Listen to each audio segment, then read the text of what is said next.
नमस्कार। Astrology pro channel में मैं दीपक लोहनी आपका हार्दिक स्वागत करता हूं।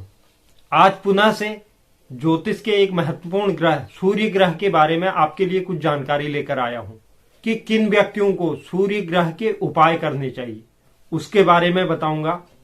और हाथ में कौन सा सूर्य पर्वत होता है और हाथ में हम कैसे देखें कि सूर्य पर्वत कहां पर होता है, और इसके जो उपाय होते हैं अगर किसी कुंडली में या हाथ में सूर्य की स्थिति सही नहीं है तो हमें क्या करना चाहिए, इसके बारे में आज मैं आपको संपूर्ण जानकारी दूंगा।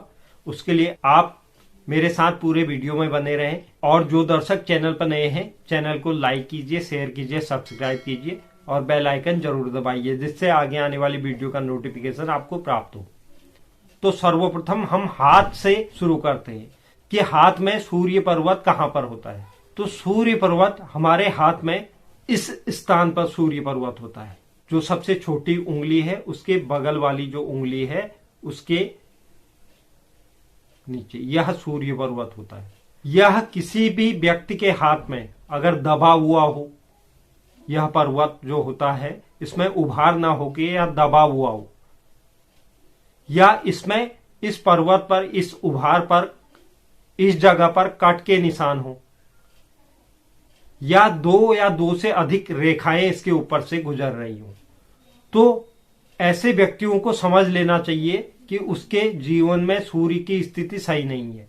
इसके अलावा कुंडली की बात करें, कुंडली में अगर 7, 10 और 12 के अंक में अगर सूर्य विराजमान रहते हैं, या शनि, राहु, केतु की दृष्टि इन पर पड़ती है कहीं से, तो ऐसे व्यक्तियों को समझ लेना चाहिए कि उनकी कुंडली में सूर्य की स्थिति सही नहीं है। चाहे हाथ में हो या कुंडली में अगर सूर्य की यह स्थिति बनी हुई है तो यह व्यक्ति के जीवन में परेशानी का कारक रहता है। तो अब आज इसी बारे में मैं आपको बताता हूं इसे हम कैसे सही कर सकते हैं। इसे सही करने के लिए सर्वप्रथम व्यक्ति को अपनी जो आदत है उसमें कुछ सुधार करना पड़ेगा। व्यक्ति को सूर्योदय से पहले उठने की आदत हमेशा बनानी चाहिए। अगर सूर्य की स्थिति कमजोर है, पहले तो हर किसी व्यक्ति को सूर्योदय से पहले उठना चाहिए, लेकिन जिस व्यक्ति की कुंडली में सूर्य की स्थिति खराब रहती है या हाथ में सूर्य पर्वत की स्थिति खराब है, तो ऐसे व्यक्तियों को इस चीज पर विशेष ध्यान देना चाहिए। ऐसे व्यक्तियों को सूर्योदय से पहले उठ जाना चाहिए और सूर्यास्त के समय कभी भी सोना नहीं चाहिए। इसके अलावा सूर्य की स्थिति को हम सच्चाई का पालन करने के बाद भी मजबूत कर सकते हैं।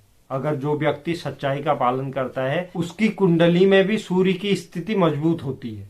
तीसरा जो उपाय है गायत्री मंत्र का जाप। गायत्री मंत्र एक ऐसी औषधि है जिसे जप करने से बड़ी परेशानियों का अंत हो जाता है। यह सूर्य को मजबूत बनाने के लिए एक बहुत ही कारक उपाय है। चौथा उपाय है तांबे के लोटे से सूर्य को नित्य अर्घ्य दीजिए, और अगर हो सके तो जो आप पानी पीते हैं वह भी तांबे के लोटे से पीना चाहिए। इससे सूर्य की स्थिति मजबूत होती है। तांबे के लोटे से जल पीने से व्यक्ति का आत्मविश्वास बढ़ता है और उसके तेज में भी वृद्धि होती है। निर्णय लेने की क्षमता बहुत ज्यादा अच्छी हो जाती है, ताकत में वृद्धि भी होती है। और जो पांचवा उपाय है, अगर किसी व्यक्ति कुंडली में सूर्य की स्थिति खराब होती है तो उसे गुड़ का दान करना चाहिए, और अपने नित्य जीवन में खाने में गुड़ का उपयोग जरूर करना चाहिए। जो अगला उपाय है, अगर हो सके जो व्यक्ति सक्षम है वह रविवार के दिन व्रत रखे, और अगर व्रत न भी रखे तो उस दिन नमक से बनी वस्तुएं न खाए तो बहुत बढ़िया है। जो अगला उपाय है पिता और पिता तुल्य लोगों का सम्मान, यह बहुत जरूरी है। इससे कुंडली में या हाथ में सूर्य की स्थिति को हम मजबूत कर सकते हैं। अब अगर आप यह सब करते हैं तो उससे आपके सूर्य की स्थिति कुंडली में या हाथ में मजबूत हो जाएगी। अगर आप पिता और पिता तुल्य लोगों का सम्मान करते हैं तो उससे सूर्य बलवान होंगे, जिससे आपका तेज बढ़ने लगेगा और आपके आत्मविश्वास में भी धीरे धीरे कर वृद्धि होने लगेगी। बुद्धिमत्ता का विकास होगा। जो व्यक्ति दान और कर्म में विश्वास करता है, ऐसे व्यक्तियों को रविवार के दिन गुड़, मसूर की दाल और तांबे से बनी वस्तुएं गरीबों में दान करना चाहिए या गाय को खिलानी चाहिए। इसके अलावा नित्य व्यक्ति को आदित्य हृदय स्तोत्र का पाठ करना चाहिए। अगर आप यह करते हैं तो अवश्य ही आपकी कुंडली में सूर्य की अगर खराब स्थिति होगी वह मजबूत होनी शुरू हो जाएगी, और अगर वह अच्छी अवस्था में है तो उन्हें और ज्यादा बल प्रदान होगा। क्योंकि कुंडली के मुख्य ग्रह है सूर्य और चंद्र।